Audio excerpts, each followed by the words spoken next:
The morning Alice Vaughn rode into Sweetwater Flats with a broken Winchester cradled across her saddle horn and murder in her eyes, every man in Calvin Keller's ranch house found somewhere else urgent to be. It was the autumn of 1878, deep in the Texas Panhandle, where the sky stretched so wide and pale that a person could feel swallowed whole by the emptiness of it. The land out here did not care about grief or hunger or the particular kind of exhaustion that came from burying a husband and then riding 3 days without proper rest. The land simply existed, flat and vast and indifferent, and Alice had learned to match its indifference with a spine made of something harder than bone. She had ridden from the Harker homestead, which was what people still called the 40 acres she and her late husband Daniel had tried to coax into a working farm over the past 6 years. Daniel Vaughn had been a decent man, not spectacular but decent, the kind of man who paid his debts and spoke kindly to animals and never once raised his hand to her. He had died in September, not from a bullet or a bandit but from a fever that moved through him like a prairie fire and left nothing behind. 3 weeks ago, the earth over his grave was still soft. She had nobody. Her own family was back in Missouri, and the distance between there and the Texas Panhandle might as well have been the distance between 2 different worlds. She had a dead farm, a broken rifle, and approximately $11 to her name. She also had a name she had heard from the storekeeper in Sweetwater Flats when she had ridden in 2 days ago looking for work, for direction, for anything. Calvin Keller. The storekeeper, a round-bellied man named Holt with a permanent squint, had told her that Calvin Keller ran the largest cattle operation between Sweetwater Flats and the New Mexico border. He had told her that Calvin Keller was a fair man, that he paid his workers on time and did not cheat anyone.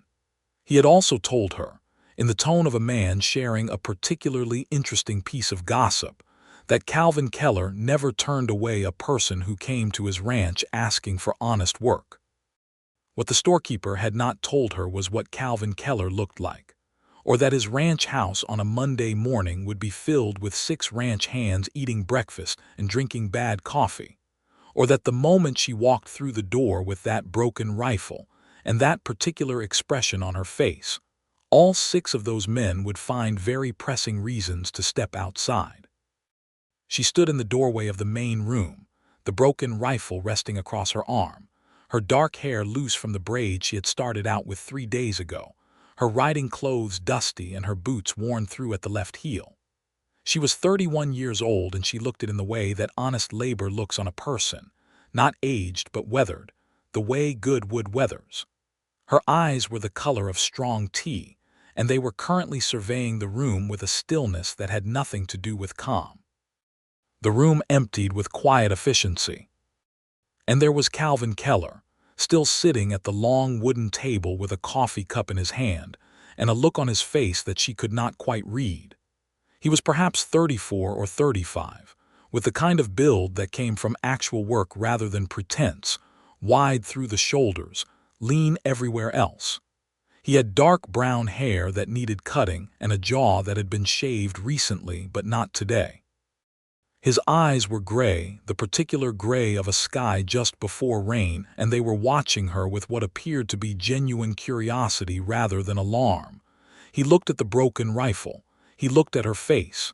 He set down his coffee cup. "Sit down," he said. She had not expected that. She had expected suspicion, or the particular brand of condescending pity that men seem to reserve for women who arrived places alone and clearly in difficulty. She had not expected 2 simple words delivered in a tone that contained neither pity nor suspicion, but something that felt remarkably like respect. She sat down. He poured her a cup of coffee from the pot on the table without asking if she wanted one. He set it in front of her, and then he looked at the rifle again. "What happened to it?" he asked. "The firing pin broke," she said, 3 days ago. "You rode 3 days with a broken rifle. It was still useful to carry," she said. "People do not know it is broken just by looking at it." He was quiet for a moment. "That is either very clever or very dangerous." "Both," she said. "My name is Alice Vaughn. I'm a widow. I have 40 acres to the northeast that are not producing enough to live on, and I need work. The storekeeper in town said you might have something." Calvin Keller leaned back in his chair and studied her with those gray eyes. He was not the kind of man who filled silence with noise, she realized. The silence did not feel uncomfortable. It felt like he was actually thinking rather than performing thought. "What kind of work are you looking for?" he asked. "Any honest kind," she said. "I can cook. I can mend. I can keep accounts. My husband kept the ledger for the farm and I learned it from him. I'm a reasonable hand with horses, though not exceptional. I can work hard and I do not complain without reason." "What about with reason?" She looked at him. "With reason, I'm quite articulate about it." Something shifted in his face. Not quite a smile, but something adjacent to one. "I have a cook who is 63 years old and says his back is done for," he said. "He is not wrong. I have 3 men who cannot keep a ledger between them, and I have a barn full of horses that need someone to notice them." "That sounds like a list," she said. "It is a list," he agreed. "The question is whether you want the list." "What does it pay?" He named a figure. It was fair. Not generous, but genuinely fair, the kind of figure that said he had thought about it rather than pulled it from the air. It was more than she would make trying to coax anything from the Harker homestead through a Texas winter. "I would need a place to sleep," she said. "There is a room off the kitchen," he said. "It is small, but it has a window and the roof does not leak." "I will take it," she said. He nodded once, as though this settled the matter, and reached across the table to refill her coffee without being asked. "Drink that," he said. "You look like you rode here from somewhere far away." "Far enough," she said. She drank the coffee. It was terrible coffee, burnt and thin, and she made a mental note that this was apparently the first thing that needed addressing. The old cook, whose name turned out to be Prentice, was a wiry man with a white beard and a permanent wince that came from the bad back Calvin had mentioned. He seemed to regard Alice with the particular wariness of someone who has been in charge of a domain for a long time and is not sure how to feel about its changing. But he showed her where everything was, the dry goods and the root cellar and the wood stove that had a temperamental left burner. And by noon she had made a proper pot of coffee, and by dinner time she had produced a meal that made 3 separate ranch hands go quiet in the focused way of men who are genuinely surprised by something they are eating. Calvin Keller said nothing about the food, but he had 2 portions of the stew, and he looked at her across the table with an expression she could not entirely parse. That was the beginning. The first week was about survival of a straightforward kind. Alice learned the rhythms of the Keller ranch, which was called the Double Cross for the brand burned into the cattle, though everyone just called it the Keller place. She learned the names of the hands. A young man named Eli, who was barely 20 and from Georgia. A quiet Mexican man named Santos, who had been with the ranch for 7 years, and was quietly the most competent person on the property. A red-haired Irishman named Connolly, who was 30 and talked enough for 3 people. An older man named Webb, who had come up the Kishom Trail twice and had opinions about everything. And a pair of brothers from Ohio named Marcus and David, who finished each other's sentences and moved in such coordination that they might as well have been one person. She learned that the ranch ran approximately 400 head of cattle and that Calvin was preparing for a winter sale. She learned that the ledger books were in a state that would have horrified anyone who cared about numbers. She learned that the small room off the kitchen was indeed small but had a window that looked east, which meant she woke to light rather than darkness, and that the quilt on the narrow bed smelled of cedar and someone's careful attention to keeping things clean. She did not know, in that first week, what to make of Calvin Keller. He was not what she had expected from a man described as the largest cattle operator in the region. He had money and property and standing, but he moved through his own ranch house with a kind of quiet practicality, fixing things himself when they broke, eating what everyone else ate, not demanding anything that he could reasonably do himself. She had known men who wore their authority like a costume. Calvin wore his like a tool, something useful for the work rather than ornamental. He was also, she noticed, not easy to read. He said what he meant, and he meant what he said, but there was a lot that he simply did not say. He was the kind of quiet that was not absence but rather deliberate, the quiet of a person who thought before speaking and sometimes decided that speaking was not necessary. On the fourth day, he came into the kitchen at a strange hour, mid-afternoon, when she was in the middle of trying to make sense of the ledger for the month of August. She had the book spread across the kitchen table, and she was making notes in the margin with a pencil, and he stood in the doorway for a moment before coming in. "You look angry," he said. "I am not angry," she said. "This is what I look like when I am concentrating. These books are a disaster." He pulled out a chair across from her and sat. "How bad?" "It is not that the numbers are wrong," she said, spreading the pages so he could see. "It is that they are inconsistent. Whoever kept this before used 3 different systems and none of them match, which means when you try to look at the whole picture you cannot." He was looking at the pages with a slight furrow between his brows. "My previous bookkeeper left in July." "For what reason?" "He decided to go to California," Calvin said. He was young and California seemed exciting to him. "So you have been keeping these yourself since July?" A pause. "Trying to," he admitted. "You were keeping 3 separate systems." "I did not know they were separate systems. I thought I was just using all the books." She looked at him and despite herself she felt something ease in her face. "That is genuinely one of the most honest things someone has ever said to me about their own accounting." The corner of his mouth moved. "I am good at cattle," he said. "Numbers are a different animal." "Cattle are predictable," she said. "Numbers are predictable in a different way. I can sort this out. It will take a few days. Take the time you need." She went back to the ledger. He did not immediately leave. He poured himself a cup of coffee from the pot she had made that morning, which was by now several hours old, and he sat there quietly while she worked, and it did not feel strange. It felt, she thought in a passing way that she immediately set aside, remarkably natural. On the 7th day, a Sunday, the ranch was quieter. The hands did not work on Sunday mornings, and Calvin apparently did not either, at least not in the way he worked the rest of the week. Alice, who had no particular reason to observe a day of rest in this place that was not yet quite home, had risen early and made biscuits, and was in the middle of her 3rd cup of good coffee when Calvin came through the kitchen. He was carrying the broken rifle. She looked up from the stove. "I had Santos look at it," he said. "He is the best with guns. He says the firing pin can be replaced, but it needs a specific part. He would have to order it from Amarillo." He set the rifle on the table with the careful handling of someone who understood tools. "It will take a few weeks." She stared at the rifle for a moment. It had belonged to Daniel. She had carried it not because she had any plan to use it, but because leaving it behind had felt like leaving him behind again, and she had already done that once. "You did not have to do that," she said. "Santos enjoys a puzzle," Calvin said. "It was no trouble." "That is not what I meant." He looked at her. The gray eyes were direct and quiet. "I know what you meant," he said. She looked back at the biscuits. "Thank you," she said. "I appreciate it."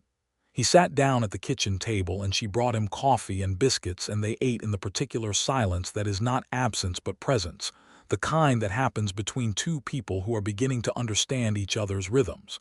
By the 3rd week, Alice had the ledger sorted into a single coherent system.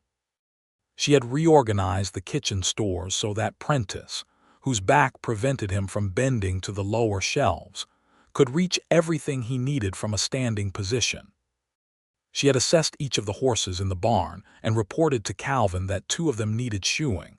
One had a developing stone bruise in its left front hoof that needed attention, and that the gray mare at the end of the row was badly underweight and needed supplemental feed.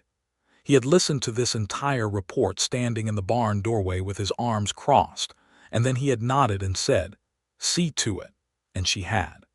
She was not sure when she began to look forward to the evenings. It started without announcement. After supper, when the hands had drifted away to their bunks or to whatever they occupied themselves within the hours between day and dark, Calvin would sometimes remain at the kitchen table with a cup of coffee, and Alice would remain at the table with a cup of tea, and they would talk. The conversations were not love talk. They were not even particularly personal at first. They were conversations about the ranch, about the cattle market, about a late-season drought that was threatening the grazing land to the south. They were conversations about the state of the territory, about the railroad coming through that was changing everything about how beef got to market. They were conversations that had the texture of two people who both thought carefully about things and enjoyed the company of someone else who did the same. She learned things about him that she had not been told, that he had been born in Georgia but had come west with a small inheritance when he was 22, drawn by the same vastness that drew everyone, that he had built the double cross from almost nothing over 12 years, that he had a younger sister in Kansas City he wrote to every month, that he read, which was something she had not expected, though the bookshelf in the main room was evidence she had simply not noticed properly, that he had been engaged once to a woman who had ultimately decided that the Texas Panhandle was too far from everything she loved, and he had let her go without bitterness. Did it hurt? Alice asked one evening over the remains of a pot of tea, losing the engagement. He considered the question as though it were a piece of land he was surveying. Yes and no. It hurt because I thought I had known what I wanted and I had been wrong. But the specific loss of her, he paused. Less than it should have, perhaps, which told me something. What did it tell you? That I had wanted the idea more than the reality. He looked at her. That is an embarrassing thing to say aloud. Or honest, she said. He looked at his coffee cup. You use that word a lot, honest. It is underused in general conversation. What about you? He asked and then seemed to catch himself. I should not pry. You are not prying, she said. She was quiet for a moment. The lamp on the table made a circle of warm light, and beyond the window the Texas night was enormous and full of stars. Daniel was a good man. I want to say that first because it is true. He was not someone I fell into the earth for. He was someone I chose carefully because I thought carefully about the choosing. She turned her teacup in her hands. We were honest with each other about what we were and what we were not, and I think that is why it worked as well as it did. I respected him. I was fond of him. I miss him the way you miss something that was part of your ordinary days. That sounds like a kind of love, Calvin said. It was a kind of love, she agreed. Not a loud kind.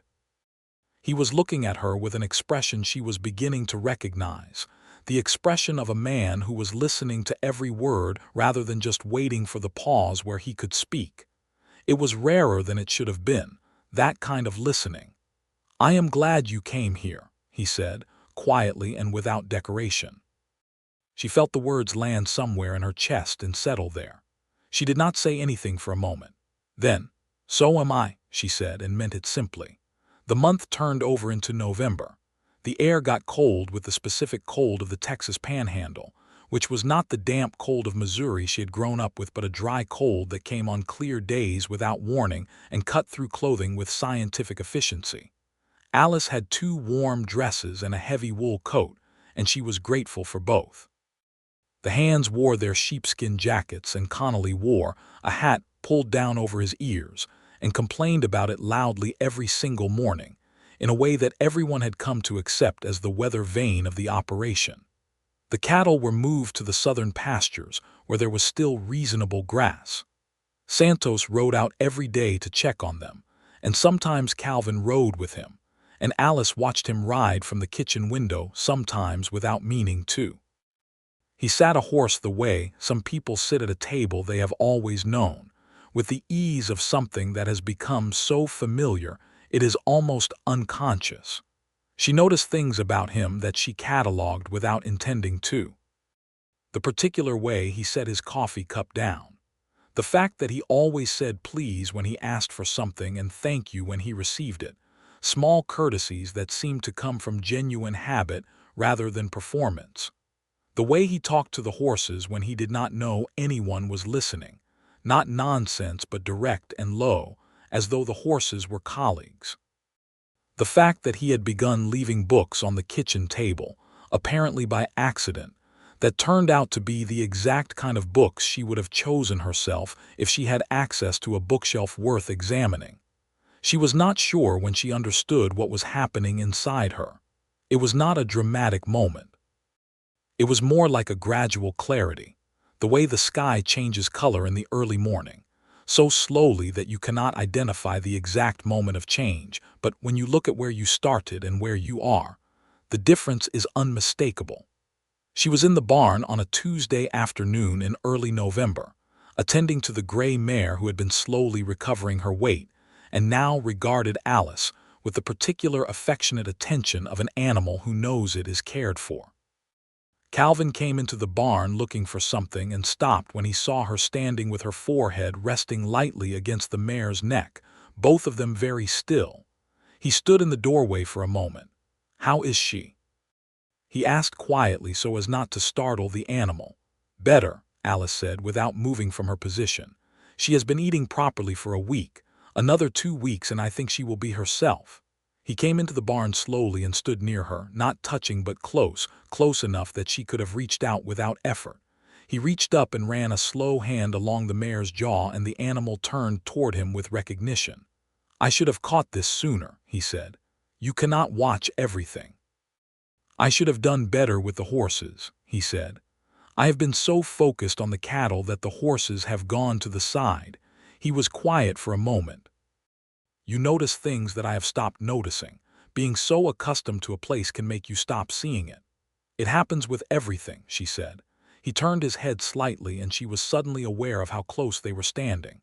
He was looking at her with those gray eyes and she was looking back, and the barn was warm with the smell of hay and horses, and neither of them moved for a long moment.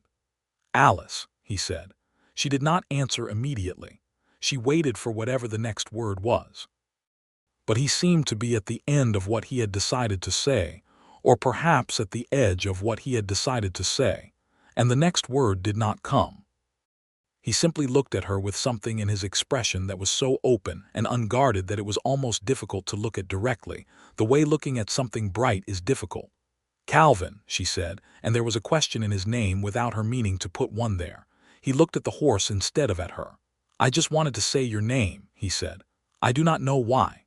She felt something warm and strange move through her chest. She turned back to the mare and was quiet. But she was smiling, and she was glad he was looking at the horse and not at her face when she did it. November deepened. The first thin frost came and painted the grass silver in the mornings. The double cross was preparing for the winter sale, and everyone was busier than usual. Alice had taken over the accounts entirely at this point, which meant she was the one corresponding with the buyers, which meant she was the one sitting at the kitchen table after supper writing letters in her neat, careful hand, while Calvin sat across from her reviewing the cattle count. One evening Connolly came in from outside with the information, delivered loudly, that there was a man named Thaddeus Greer who was buying up parcels of land to the northeast of town, and that he had made an offer to old Mrs. Harmon for her property. "What kind of offer?" Calvin asked. "A low one," Connolly said. So low she cried about it apparently, which she told to Holt at the store, who told Webb, who told me. "Greer," Calvin said, with the tone of a man handling the word carefully. He looked at Alice. "Do you know that name?" She did. She had heard the name twice since arriving in Sweetwater Flats, once from Holt at the store, who had mentioned it in connection with the land to the northeast, and once from Daniel, months before he died, who had come in from town looking troubled and had said that a man named Greer had been asking questions about the homestead. "He was asking about my land before my husband died," she said. "I do not know what he wanted." "Greer wants the water rights," Santos said from the doorway. He came in and leaned against the wall with his arms crossed. He was not a man who spoke unless he had something worth saying. "There is an underground spring that runs under that northeast section. It comes up on 3 or 4 properties. A man who controls all of those properties controls a significant water supply in a dry year." "And this year has been dry," Alice said. "Every year is dry," Calvin said. "But this year more than usual." He looked at Santos. "Has he been near our land?" "Not yet," Santos said, but the double cross sits between what he has and what he wants. Calvin was quiet for a moment. Alice watched him think, which was different from watching other men think. He did not pace or tap or make sounds. He simply went still, and the stillness was the thinking. "We should watch it," he said finally. "Make sure we know where our boundaries are." "Alice," he looked at her. "Your land, do you have clear title?" "Yes," she said. "Daniel was careful about that. It is registered in Amarillo."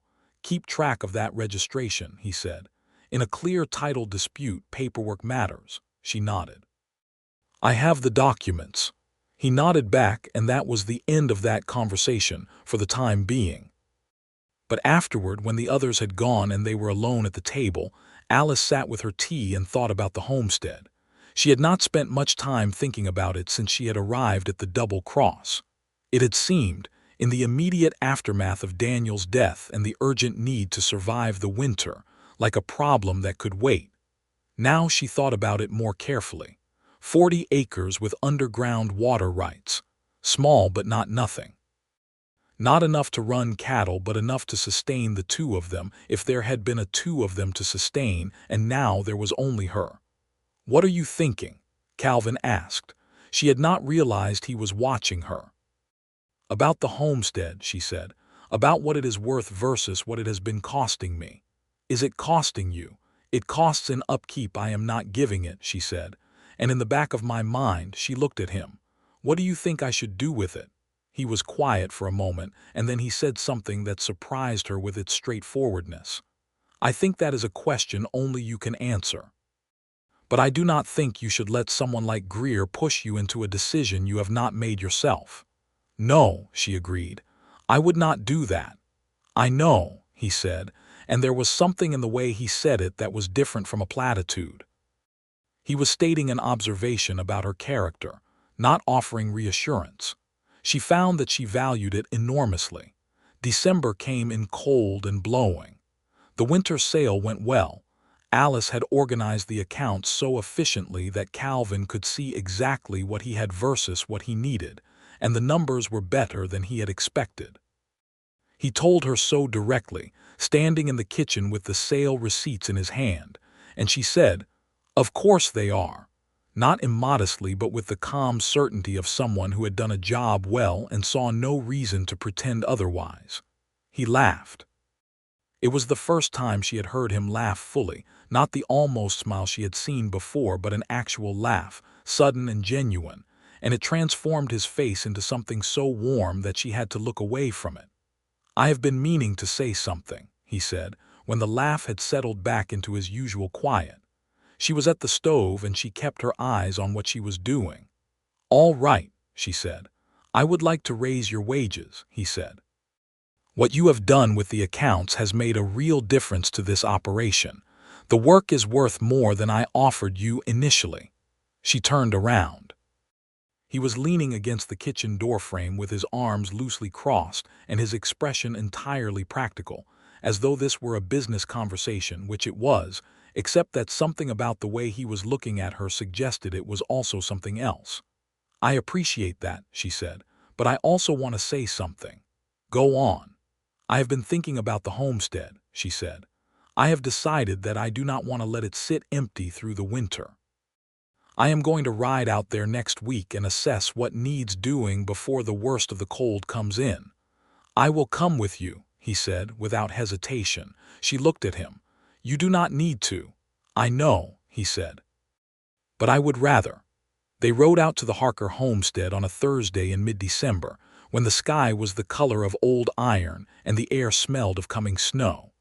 Santos came with them, because Calvin trusted Santos to look at the land with the eyes of someone who understood it, and Eli came because he was young and useful, and seemed pleased to have been included. The homestead was modest, a small wooden house with a good well and a barn that was better than the house. Daniel had been a practical man, and the barn showed it. The house showed his practicality also, but not his comfort with aesthetics, which had always been a point of gentle disagreement between them, and Alice walked through the rooms with the particular feeling of visiting a place that had been hers, and was still hers but felt newly strange. Calvin walked through the house with her, quietly, not saying much. He looked at the structure with a builder's eye, noting where the roof had held and where it had not, where the floor was sound and where it had shifted. In the barn, he and Santos talked in low voices about the water situation, the well and the underground spring that Santos had mentioned, and Eli examined the fence line and came back with a report that 2 sections needed repair before spring. They were riding back in the late afternoon, with the first few flakes of snow beginning to fall, when Alice said, without planning to say it, "I am not going to sell it to Greer." "No," Calvin agreed. "But I am not sure I can work it either," she said. "Not alone." He was quiet for a moment, riding alongside her with the easy posture she had come to associate with him. The snow was thickening slightly, the flakes larger now, settling on the brim of his hat. "You do not have to decide everything at once," he said. "I know that. And you are not alone," he said. He said it in the same direct, practical way he said most things, and she could not tell quite if he meant it as a statement of fact about her current employment situation or something else. She did not ask. She rode the rest of the way to the double cross with the snow falling softly around them and Calvin riding beside her. And she thought about the word alone and what it had meant to her for the past 3 months and what it was beginning to mean now. Christmas came to the double cross with a particular quiet. Several of the hands rode to Sweetwater Flats to spend the day with people they knew in town. Prentice went a stay with a cousin somewhere. Santos stayed, as he usually did, because Santos's family was in Mexico and Christmas at the double cross was closer. Connolly stayed because Connolly always stayed and was vocally happy about it, and the 2 Ohio brothers stayed because they seemed to be home wherever they were together. Alice made a Christmas dinner that was better than anything the ranch had seen in recent memory. Roasted salt pork and sweet potatoes and cornbread, and a dried apple pie that Calvin looked at with an expression of such unguarded pleasure that she immediately felt a warmth in her chest she did not try to analyze. They ate together around the long kitchen table, all of them, and Connolly told 3 stories of varying believability about his time in Ireland, and Santos told one precise and quietly devastating story about a Christmas in Chihuahua, and the brothers from Ohio sang a song off-key in harmony that was somehow more pleasing than it should have been. After supper, when the others had drifted away, Calvin helped Alice clear the table without being asked. They worked side by side in the kitchen, him carrying plates and her washing them, and the domesticity of it was so natural that she did not notice it until it had already been going on for 10 minutes. He dried the last dish and set it on the shelf, and then he stood beside her at the window for a moment, looking out at the Christmas night. The snow from December had melted and refrozen in the way of Texas winters, and the yard of the ranch gleamed faintly in the moonlight.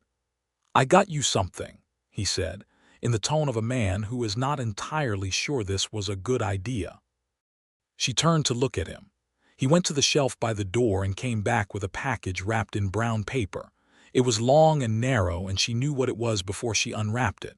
The firing pin for Daniel's rifle. Not just the part, but the rifle itself, repaired, the mechanism cleaned and oiled, the stock rubbed with something that had brought back the warmth of the wood. She held it in both hands and said nothing for a moment. "Santos did the repair," Calvin said. "The part came from Amarillo 3 weeks ago. He has been working on it since." She ran her thumb along the stock. "It looks beautiful," she said, and her voice was not quite steady. "It should work now," he said. "Properly?" She looked up at him. He was standing there with his hands at his sides, looking at her with that direct, open expression that she had come to understand meant he was feeling something he was not sure how to manage. She understood it because she felt it in exactly the same way. "Calvin," she said. "Alice," he said. They stood in the warm kitchen on Christmas night with the repaired rifle between them and the moonlight coming through the window.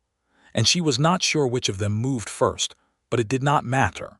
Because when she kissed him, it felt like the most natural progression of something that had been building from the moment she had walked into his house with a broken rifle, and a look that cleared the room, and he had said 2 words that changed everything. He kissed her back with the same careful deliberateness he brought to everything, his hand coming up to the side of her face with a gentleness that said everything he had not been saying in the months of quiet evenings and repaired rifles and pages of ledger accounts. She felt something in her chest open like a door that had been latched too long, not dramatically but simply, with the ease of something that was always meant to be this way. When they stepped back from each other, neither of them spoke for a long moment. He was looking at her with an expression she had never seen on him before, entirely open, no calculation in it. "I have been wanting to do that since approximately October," he said. She laughed, and it surprised her, the laugh. "October," she said. "Which part of October?" "The afternoon in the barn," he said, "with the gray mare." She looked at him. "I was smiling when you were not looking." "I know," he said. "I was looking." The winter settled in around them, and they settled into each other. It was not rushed. That was not who either of them was. But the change was real and present and unignorable from that night forward, in the particular way that genuine things are. He rode with her more often. She left his coffee exactly the way he took it without having to think about it. The evenings at the kitchen table became something both of them arranged themselves toward without admitting to arranging it. Connolly noticed first, because Connolly noticed everything and was temperamentally unable to not mention it. He said something at breakfast in late January that caused Santos to give him a look of such withering precision that he stopped mid-sentence and finished his coffee with his eyes on the table. But after breakfast, Santos stopped by the kitchen where Alice was working and said, in his quiet way, "He is a good man." And then he went back to work, which from Santos was an entire speech. January brought more news about Thaddeus Greer. Holt at the store sent word that Greer had now acquired 3 parcels to the northeast, including Mrs. Harmon's, and that he was actively pursuing 2 more. The water rights question was becoming concrete.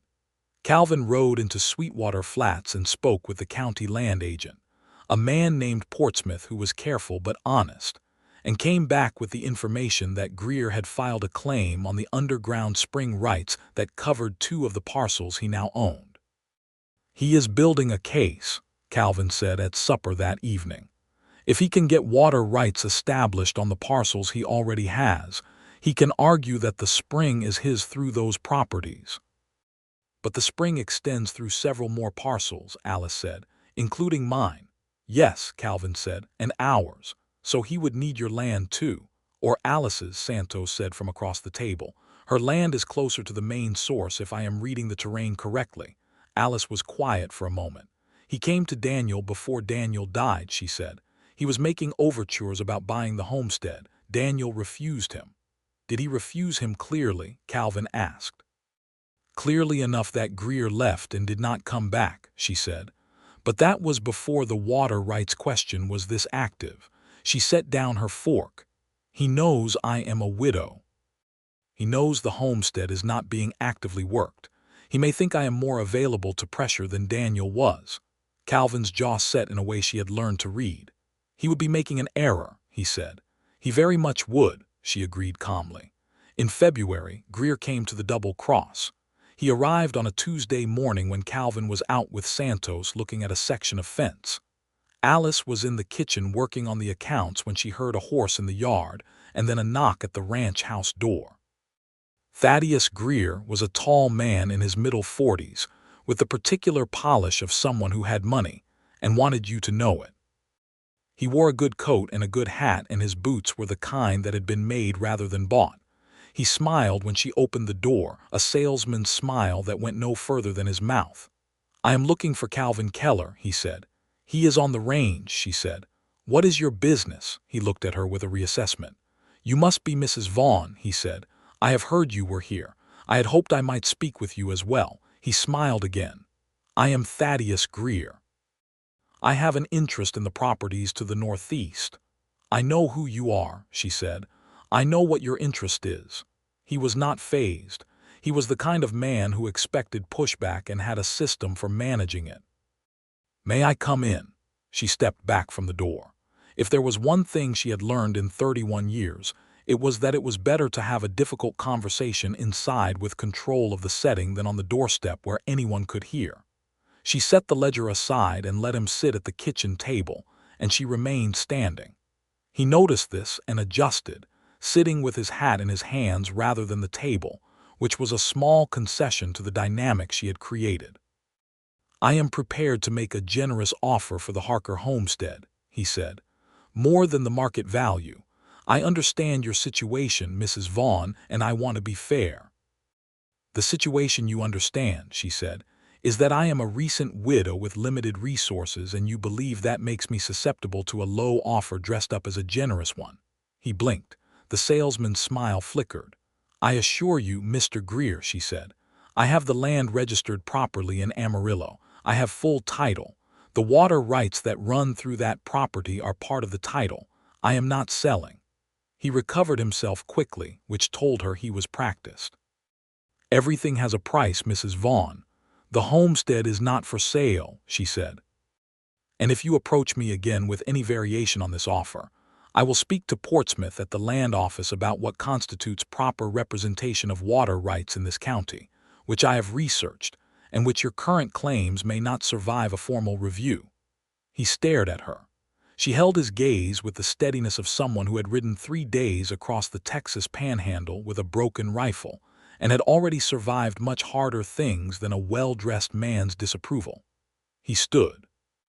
He put his hat on. "You are making a mistake," he said. "I am making a decision," she said. "Those are different things." He left. Alice stood at the kitchen window and watched him ride away, and she did not realize her hands were slightly unsteady until she noticed them on the windowsill, not from fear, from the particular energy of having stood her ground and known it. When Calvin came in at midday and she told him what had happened, he listened to the entire account without interrupting. When she finished, he was quiet for a moment. "Did he threaten you?" he asked. The gray eyes were very level. "Implicitly," she said. "He said I was making a mistake, which is the genteel form of it." Calvin was quiet.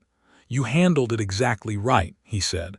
"The reference to Portsmouth was correct. His water rights claim is arguable." He paused. "Are you all right?" "Yes," she said. Then, because it was true and she had learned with him that truth was better than performance, "My hands were shaking a little after." He reached across the table and put his hand over hers, just that, nothing more, his hand over hers on the kitchen table. She looked down at his hand, brown from the sun and calloused from work, careful on hers. "You did not need me there," he said, "but I want you to know that I would have been if I had known." "I know that," she said. She turned her hand under his so that their hands were held together properly. "That is what made it easier."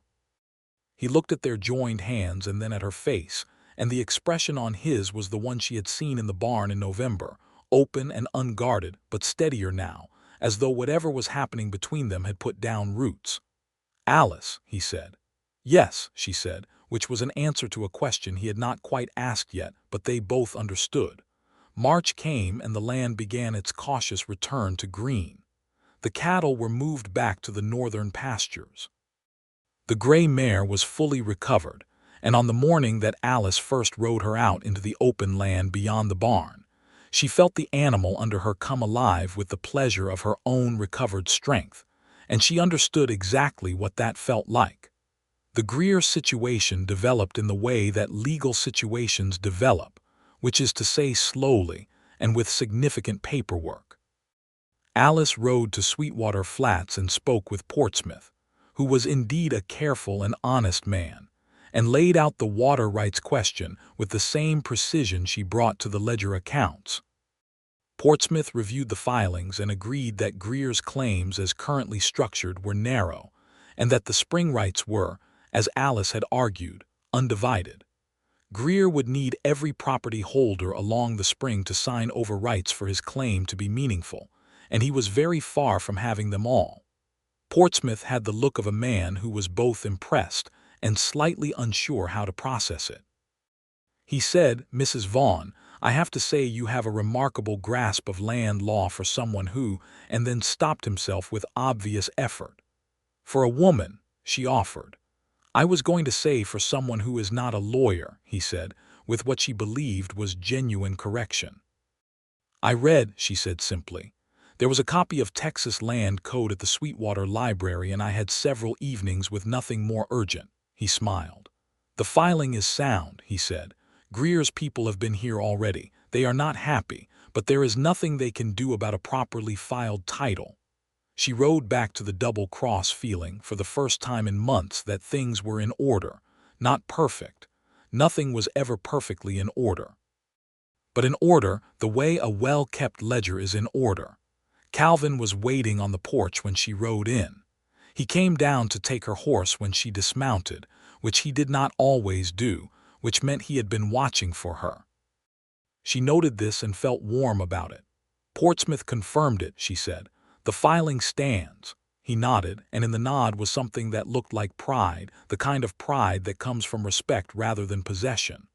Good, he said. Also, she said, handing him the reins, Portsmouth said something interesting. Greer's current resources are overextended. He has been acquiring too many parcels at once, and his funding is thinner than he has been presenting. If he cannot get the water rights consolidated in the next season, his whole operation becomes very difficult to sustain. Calvin looked at her steadily. You got him to tell you that? He offered it, she said. I think he was relieved to talk to someone who understood the full picture. Also, she added, I may have mentioned that you were watching the situation carefully and that the double cross has been in this county for 12 years with perfect standing. He seemed to find that relevant. He stared at her for a moment, and then he said, Alice Vaughn, I have never met anyone like you. She took her saddlebag off the saddle and looked at him. I will take that as a compliment, she said. It was entirely a compliment, he said. April arrived with thunderstorms that moved across the panhandle like cavalry, and the land turned a green so vivid it seemed almost to hurt.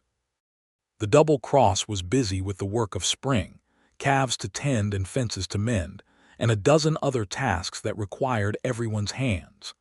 Alice was in the kitchen less and outside more, which she preferred, and Calvin noticed that she was a better hand with the horses than she had described herself and said so, and she said the description had been accurate but that she had been improving. On a Sunday afternoon in late April, they rode out together to the homestead, just the two of them.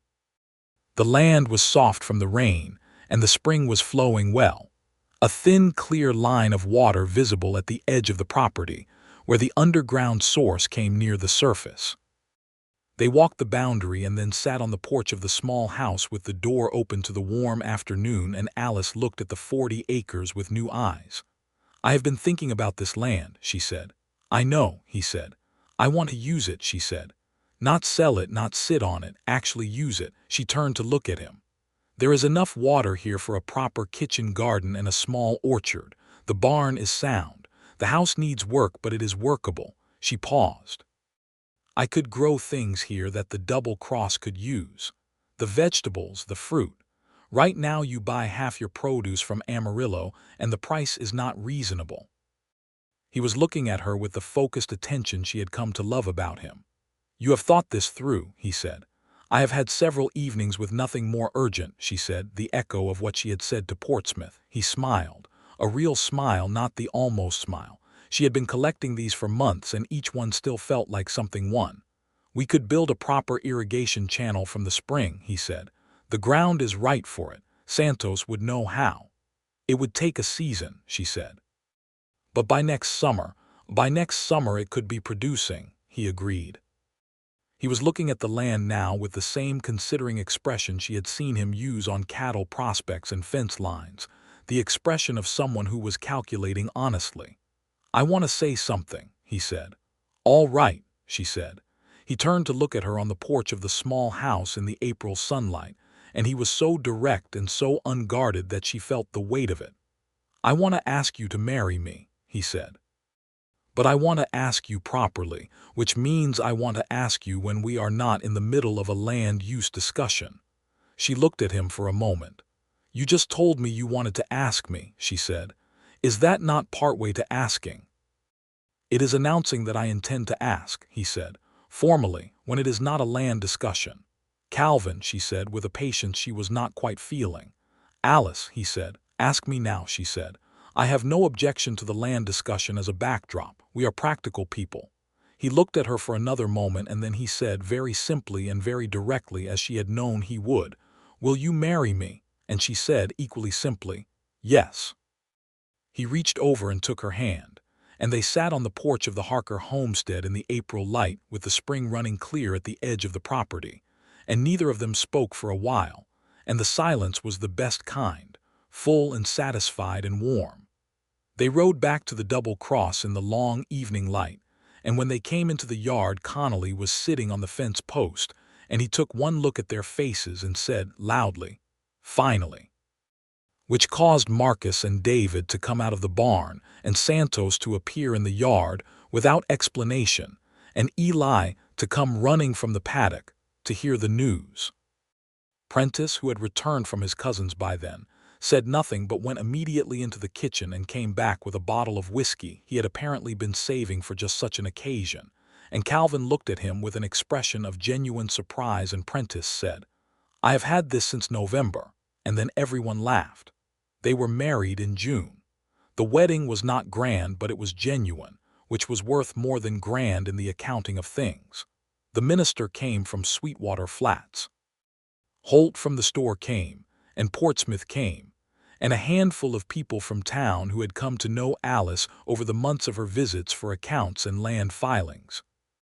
Santos stood with Calvin and held the ring with the same precision he brought to everything. Connolly cried, which surprised no one, and gave a speech that was alternately eloquent and entirely incomprehensible, which surprised no one either. Alice wore her best dress, which was blue, not a wedding dress but a good dress, the kind of dress that said, "This is my best, and I am giving it to this moment." Calvin wore his good coat and had shaved that morning, and his hair had finally been cut.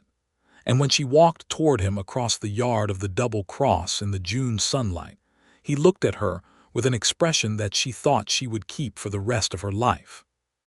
The minister said the words. They said the words back.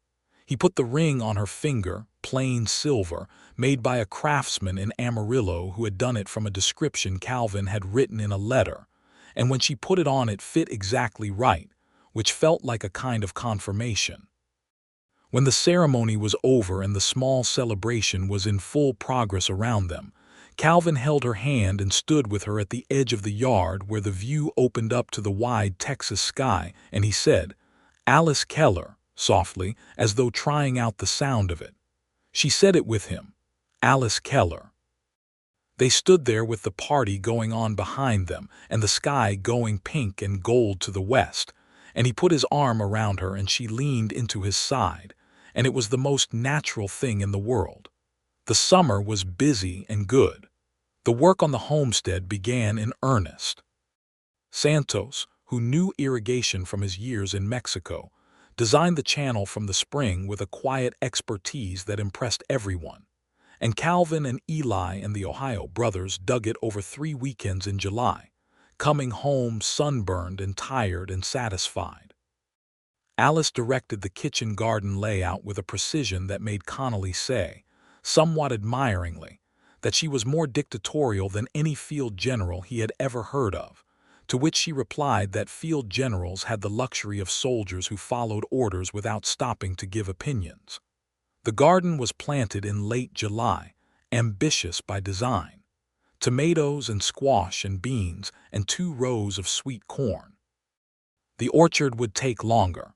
The fruit trees she had ordered from a nursery in Dallas, needing a full season to establish before producing.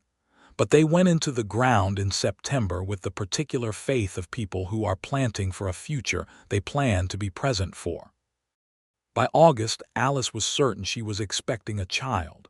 She told Calvin on a Thursday evening in the kitchen, the same kitchen where it had all started, sitting at the same table. She simply looked at him across the coffee cups and said, "We are going to have a child," and watched his face do something extraordinary. He was quiet for a moment, the way he was quiet when he was feeling something large. Then he got up from his chair and came around the table and knelt beside her chair and took her hands in both of his and looked at her with those gray eyes that had gone very bright. "Are you well?" he asked. "Are you feeling "I am well," she said. "Thoroughly well. A little tired in the mornings, but otherwise entirely myself." He pressed her hands to his lips and then he just held them, kneeling beside her chair with his head bowed for a moment, and she could feel the feeling in him, the enormous ungainly joy of it, even through the stillness he always wore. "Calvin," she said softly. He looked up at her. His face was completely open. "I did not know I wanted this," he said. "I mean, I thought about it in the abstract. But sitting here right now, I did not know how much until this moment." She touched his face. "Now you know," she said. "Now I know," he agreed, and he was smiling fully, the rarest and best version of it, and she thought, This is the thing I did not know I was riding toward when I saddled a horse and carried a broken rifle across the panhandle. This exact thing." September and October moved through the ranch with their usual business. The cattle were doing well. The ledger was in better order than it had ever been. The homestead was operational in its modest way, the kitchen garden producing through the fall, the irrigation channel functioning as Santos had promised it would. Greer's water rights claim had quietly fallen apart over the summer, as Portsmouth had predicted it would, when two more landholders along the spring had refused to sell, and Greer's financial situation had deteriorated to the point where the county land office had placed a review on his acquisitions. He had left the area by August, which Holt reported to everyone who came through the store with the satisfaction of someone delivering a verdict. Connolly celebrated the news of Greer's departure by proposing a toast at dinner that went on for 3 verses and ended with him somehow comparing the situation to a famous battle in Ireland that no one else knew enough about to evaluate. And Calvin said, "Connolly, sit down." And Connolly sat down. But he was grinning, and so was everyone else.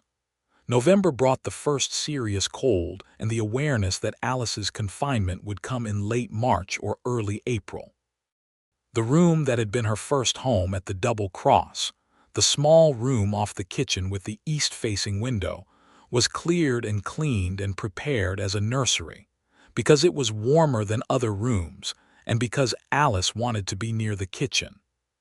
Calvin built the cradle himself, which Alice discovered not because he told her but because she came into the barn one evening looking for him and found him working on it by lamplight, sanding the wood with the focused attention he gave to things that mattered to him. He looked up when she came in and she could see, even in the lamplight, that he was slightly embarrassed to be caught. "You are building it yourself," she said. "I can build things," he said, slightly defensive. She came over and looked at what he had made. It was simple and beautiful in the way of functional things built with care, the joints clean and the wood smooth. "It is wonderful," she said, and meant it without reservation. He looked at it. "I wanted it to be right," he said. She put her hand on his arm. "It is right," she said. "It is exactly right." December came around again, the second Christmas at the Double Cross, and it was different from the first in every way that mattered. There was a ring on Alice's finger and a child coming, and the kitchen was warm with the smell of a proper Christmas meal, and the yard of the ranch was hung with a string of lights that Eli had strung himself with the enthusiasm of someone who had been looking for a project. Connolly had acquired a fiddle from somewhere and played it after supper in the way of someone who had learned to play in a language different from the one everyone else was speaking. Technically correct but uniquely Connolly, and Santos and Webb danced, which was something no one had ever seen and which became immediate legend. Alice and Calvin stood in the doorway of the kitchen watching all of this, his arm around her and her leaning into his side, the way they stood at every occasion when standing was possible. "This time last year," she said. "I know," he said. "You said sit down," she said, and I thought, well, this is not the response I expected. What did you expect? She considered it. Suspicion, probably, or the particular kind of condescension men use on women who arrive somewhere alone and in trouble. "You did not look like someone who would tolerate condescension," he said. "I looked like someone with a broken rifle and a bad temper." "You looked like someone who had ridden very far on a bad day and was still completely yourself," he said. He paused. That was the most remarkable thing I had ever seen walk through that door. She looked up at him. The fiddle was playing something faster now, and Connolly had gotten Webb dancing again, and the lights Eli had strung were swaying slightly in the cold air, and the whole scene was illuminated and warm. I was not completely myself, she said. I was frightened and exhausted, and I had no idea what I was going to do. You hit it well, he said. I had practice, she said. He pulled her closer against his side. You do not have to practice any more, he said quietly. Not with me. She turned her face into his shoulder for a moment. I know that, she said, muffled. That is the most terrifying thing you have ever said to me. She felt him laugh, the low, quiet laugh that she had been collecting since October, the one that she had catalogued as the most important laugh she had ever heard. I love you, he said into her hair. She was quiet for a moment. The fiddle played and the lights swayed and the cold air smelled of wood smoke and coming snow. I love you, she said. I have for some time. Since when, he asked. She thought about it honestly. October, she said. The barn. I knew it, he said with quiet satisfaction. Spring came to the Double Cross in a rush of color and warmth that year, 1879, as though the land were in a hurry to make amends for the long cold. The grass came green and vivid. The cattle moved out to the far pastures fat from their winter supplemental feed, and the kitchen garden at the homestead was turned and ready for planting. On a Tuesday morning in the first week of April, Alice's labor began. They had prepared for this. The nearest doctor was in Amarillo, which was too far, but there was a woman in Sweetwater Flats named Mrs. Hale, who had delivered more than 40 babies over 20 years, and who had agreed to come to the Double Cross when the time came. She arrived by late morning on the same horse she had ridden everywhere for the past 15 years, a steadfast bay who knew every road in the county, and she came into the house with the authority of someone who had done this so many times that it had become a kind of art. Calvin stayed in the kitchen. He sat at the table and he was not reading, though he had opened a book, and he was not drinking his coffee, though it was in front of him. He was simply there, in the way that a person is there when they cannot be anywhere else, and have accepted this about themselves. Santos came in at midday and sat with him for a while without saying anything. Then Eli appeared in the doorway with a question about horses that was obviously invented to give himself a reason to be there, and Calvin answered it anyway. Connolly attempted to come in 3 times and was turned back twice by Santos and once by Calvin himself. The sound came in the early afternoon, small and loud and entirely new. Mrs. Hale appeared in the kitchen doorway. "A boy," she said. "Mrs. Keller is well. Come see your son." Calvin was standing before she finished the sentence. The room off the kitchen was warm, and the east-facing window had the afternoon light coming through it in a particular slanted way that made everything look like it was being seen through water. Alice was in the bed with the child, and she looked tired in the way of someone who has done something enormous and is feeling the size of it. She looked at Calvin when he came in, and her face was something he had never seen before on it, something beyond even the openness he had come to know. He came to the bedside and she put the child in his arms. The boy was very small and very red, and was conducting a furious examination of his new circumstances with his eyes and fists. Calvin held him with the careful terror of someone handling something irreplaceable and looked at his face. "Hello," he said softly. Then to Alice, "He looks like he has opinions." "He is your son," she said. "What did you expect?" He sat on the edge of the bed and Alice leaned against him and they looked at their son in the April light. "What shall we call him?" Calvin asked. Alice had thought about this. "Daniel," she said, "if you do not mind, after his grandfather that never knew him." She paused. "Is that Daniel Keller?" Calvin said. He tested the sound of it. "It is a good name." "He was a good man," she said. "It seems right to carry something of him forward." Calvin nodded quietly. "Daniel it is," he said. Outside the room, when the news was announced, Connolly did indeed cry, openly and without apology. Santos smiled, the rare full smile that meant real happiness. Eli sat on the porch fence with a grin so wide it threatened the structural integrity of his face. The Ohio brothers shook each other's hands, and then for some reason both looked at the sky, which seemed like the right thing to look at. The summer of 1879 was the best summer the Double Cross had known. The baby was strong and loud and opinionated, as predicted, and Alice managed him and the ledger and the kitchen and the homestead garden with a facility that would have been superhuman if it were not simply her. Calvin rode back to the house in the middle of the day more than he had ever done before, which Santos noted without comment and Connolly noted with a great deal of it. Alice handed the baby to Calvin on a Tuesday afternoon in July while she finished the month's accounts, and looked up 20 minutes later to find both of them asleep in the rocking chair by the east window, the baby's fist curled around Calvin's finger. She set down the ledger and stood there for a moment, just looking.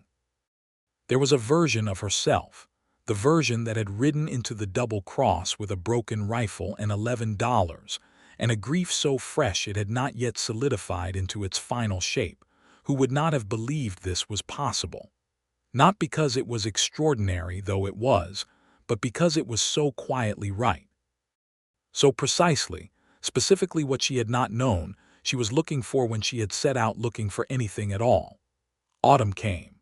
The homestead produced its first serious harvest, squash and tomatoes and beans, and a late-season corn that made the entire ranch smell like something from a long time ago that everyone half remembered.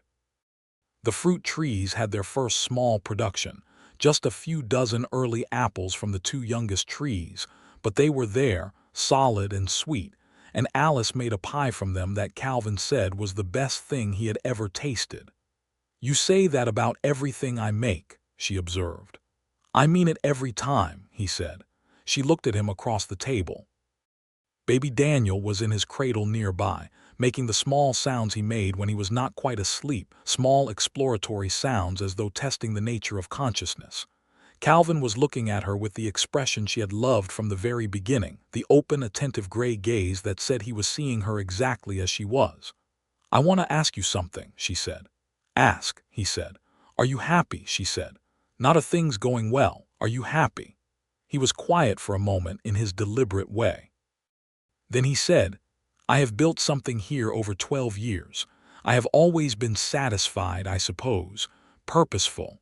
I knew what the work was and I did it and the work was enough." He looked at Daniel in the cradle and then back at her. "This is different from enough. I did not know what different from enough felt like until this year." He paused. "Yes," he said, "I am happy." She nodded. "Good," she said. "So am I." They were quiet, the three of them in the warm kitchen. Outside the window the panhandle moved through its autumn business, the sky huge and pale and indifferent and beautiful, the grass going gold, the cattle moving through the southern pastures, and the whole enormous working world going on the way it had always done and would continue to do, uncaring and endless. But inside the kitchen there was coffee and lamplight, and a baby making small sounds in his cradle, and Alice Keller sitting across the table from Calvin Keller, with the accounts of a well-run ranch and a well-kept homestead in her careful hands, and the repaired rifle on the wall above the door where she had hung it not as a memorial, but as a reminder of the journey that had brought her here.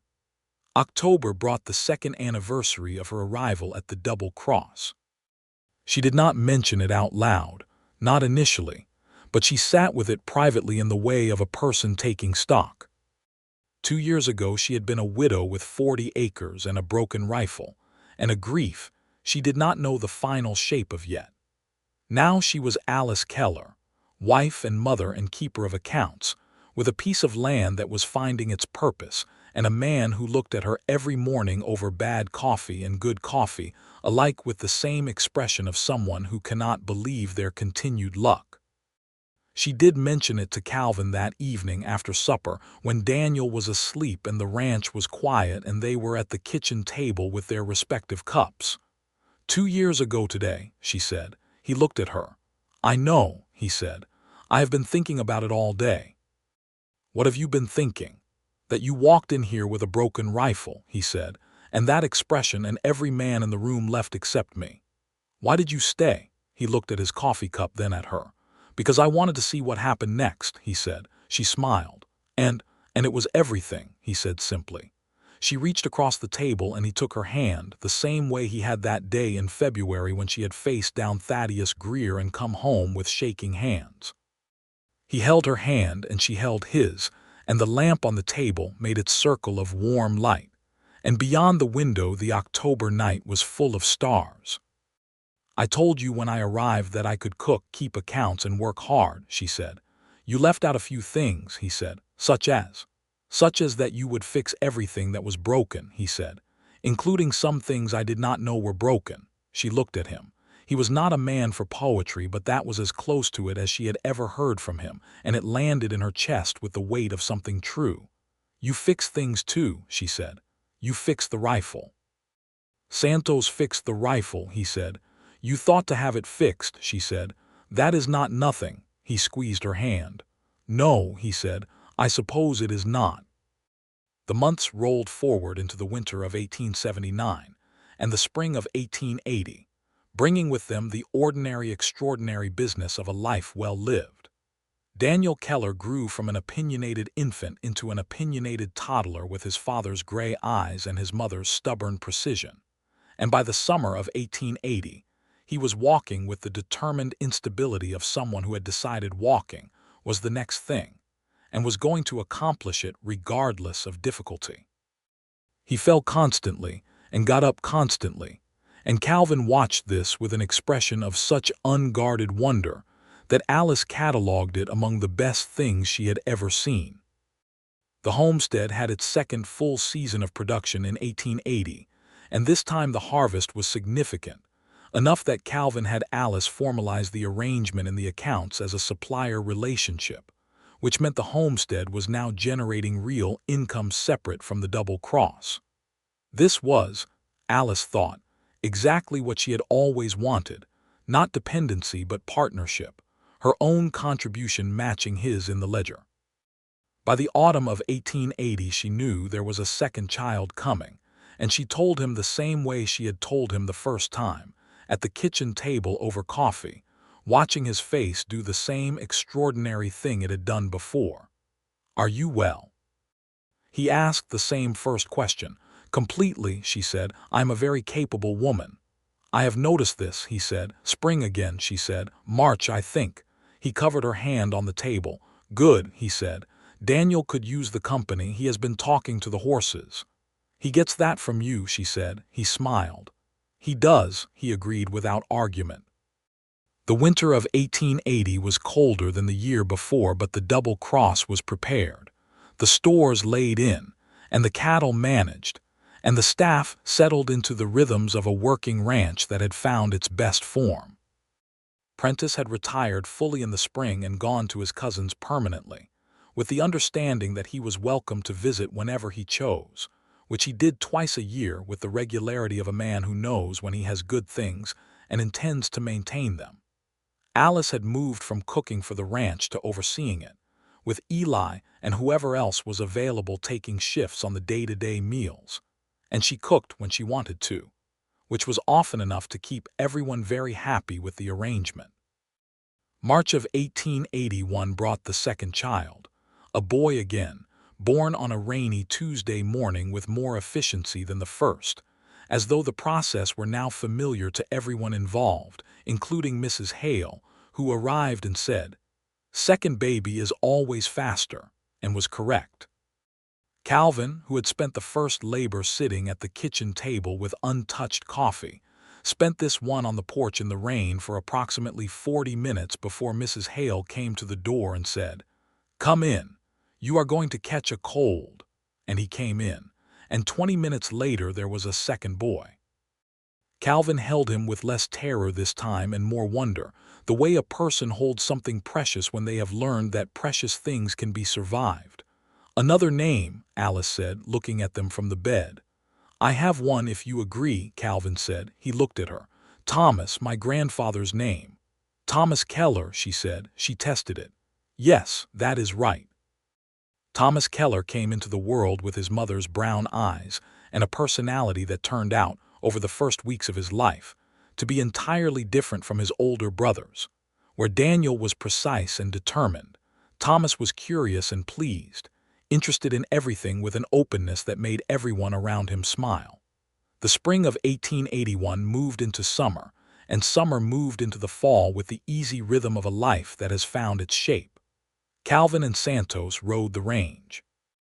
Alice kept the accounts of both the Double Cross and the homestead, which she now managed with Eli's help, the young man from Georgia having grown over 3 years from a barely 20-year-old boy into a solid and reliable hand who had come to regard the Keller operation as his own. Connolly was still talking, still writing, still playing the fiddle at Christmas with his particular interpretation of every melody. The Ohio brothers were still finishing each other's sentences and moving in coordination. Webb had gone north to visit family in the spring and come back in September with a wife, which surprised everyone and pleased everyone, and she fit into the double-cross life with the ease of someone who had been designed for it. One evening in October of 1881, Alice sat on the porch of the ranch house with Thomas on her lap, and Daniel at her feet examining a beetle he had found in the dirt with the focused attention of a scientist.